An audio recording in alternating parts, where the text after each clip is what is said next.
Tulad sa ilang bahagi ng Visayas at Mindanao, kabi-kabilang pagbahari ng naranasan sa ilang lugar sa Pampanga. Gaya sa bayan ng Macabebe kung saan 17 barangay ang binaha. Kabilang dyan ang barangay San Gabriel.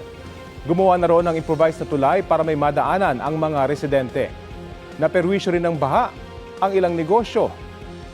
May ilan namang namingwit sa kalsada matapos umapaw ang ilang palaisdaan. Ayon sa MDRRMO, ang pagbaha ay dulot ng ulan, high tide at pagbaba ng tubig mula sa Pampanga River. 26 na barangay naman ang binaha sa bayan ng Masantol. Naglagay ang LGU ng pansamantalang dike na nagawa sa kawayan at lupa at tarpaulin. Nasa 60% na ito tapos at lalagyan pa ng solar-powered water pumps. Sinimulan nila ang proyekto habang nakahinto ang ilang flood control projects ng national government.